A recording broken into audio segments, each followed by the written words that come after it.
have some coffees and see these young ladies and give them our best. But we're going to have about an hour of answering question time with Josh, and the elders, if you have questions, will be here to answer it. You might want to.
All these applications for the new minister and all these things, and we just didn't see any that looked good, and we just weren't finding it. And it was like, I was actually in the chicken barn putting up water lines and doing some stuff, and I was on the ladder and I'm praying that, God, help, we just got to figure out something. Help us to figure out the right process in this. And I kid you not, and in the middle of the prayer, I get a phone call and it's Terry. And so I go running out of the barn and I answer the phone, and it's Terry, and Terry has just talked to Bob. And Bob is like telling him that he's willing to come help. He's willing to come help us to find the next minister, to do all these things. But the question, Terry said, the question that Bob asked them when they had a meeting was there at that moment. He said, when was the last time you brought someone to Christ? And Bob, it made me think again that it had been a while and that I'd got myself distracted in other things. There's all sorts of stuff that gets us distracted. And really, you just need to focus on what God has for you. And there's opportunities every day to talk to somebody about God. That brings us back to Courtney, okay? And it's the same with these two girls. But for Courtney, I got the opportunity. They asked me to do their wedding last spring. At first, it was in May. Then, of course, COVID hit. And then it was like, well, I wonder when they're going to have it. And then they call and it's like, well, we're going to have it in June. How about that? Yeah. So it was really a small group, but it was really a good group. And before I got to go out and do the wedding, we had them over, and Ann and I talked to Tyler and Courtney and just talked about being married and what it is to be married and all those things. And Ann and I, say that God is number one, marriage is number two, and kids are number three, okay? And in this world, we're backwards. We put kids first, and we forget the rest. And there's where we're at, okay? Church is in that, God, up here at the top. So we talked about that. So then we were just wondering, we're just in this process really, I gave the sermon that day, and Courtney was sitting right there where she always does, and told Ann, she says, man, I think Mitch was preaching right to me. Because what I was saying was, when it's time, why would you wait? We got to get her done, right? And she thought that was her, right? And I'm telling you that I've preached a couple other times, and there's times where I know what I'm thinking, and then I walk out the back door and someone goes, man, that was so good, I got this from it. And I'm like, well, that's good. God must have really wanted that for you, because that's not what I was thinking, right? and so, but that's how God works. So then we invited Courtney and Tyler over to have dinner again, had a great time, and Courtney was ready, but nobody had asked. Nobody had said anything. And so we asked the question. We were like, well, yeah, she's ready. She just needed the right time. She needed that. So then the next week, that was the women's group, the first one, and Ann was doing a wedding and cooking. And then all of a sudden, Ann's like, well, I got to go to the women's thing, but I'm only going to give myself half an hour because then I got to get back and cook. And when she got there late, guess which chair was open? Right next to Courtney, right? And Ann said, I've been praying for you, and we've really been praying that you would accept and make the decision, and she did, right?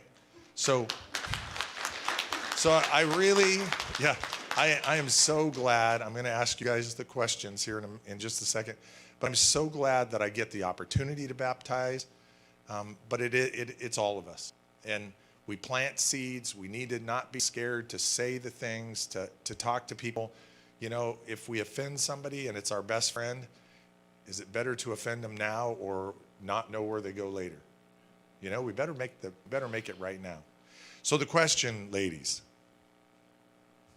okay, and all you have to do is say yes. Do you believe that Jesus Christ came to earth, died on the cross for you? You don't have to look at her. Anyway, we didn't practice these anyway. Do you want to accept him into your life and be baptized? Okay, that's all you have to say.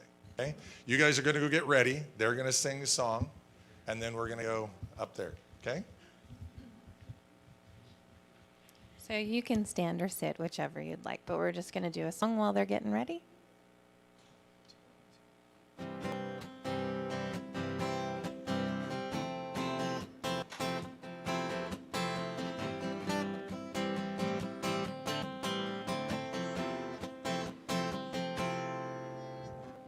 Who breaks the power of sin and darkness, whose love is mighty and so much stronger, the King of glory, the King above all kings,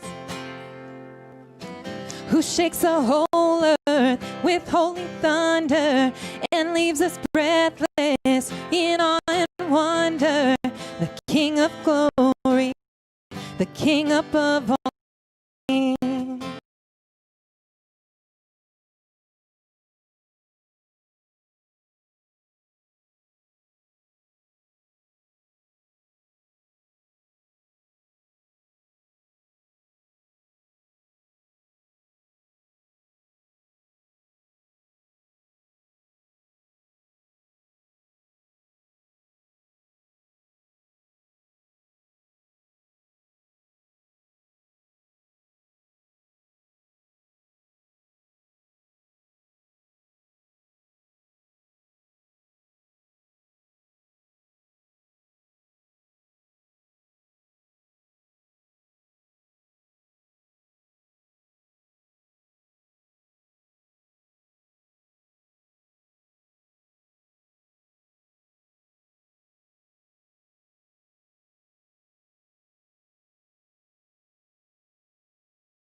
the grave. Worthy is the Lamb who is slain. Worthy, worthy, worthy. This is amazing grace. This is unfailing love. That you would take my place. That you would bear my cross. You laid down your life. That I would be set free. Whoa, Jesus, I sing for all that you've done for me.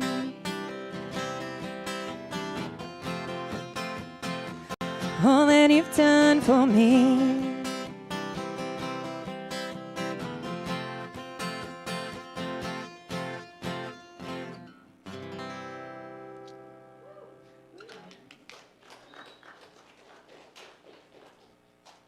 They are girls. They're going to take a little longer. We'll be shot for that, I know, at dawn. You can go ahead and be seated if you want.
Is that it? Anybody else want a cold bath this morning, or? Accepting God will warm your heart up in spite of the water. Time is now. All right, let's sing one more worship song together, if you would like to stand.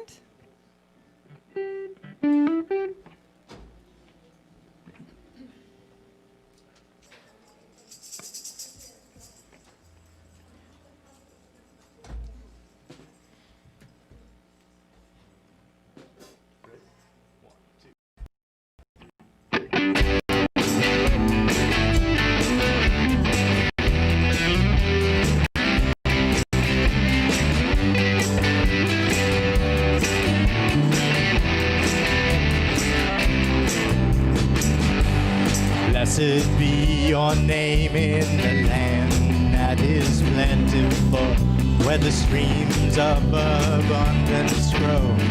Blessed be your name. Blessed be your name when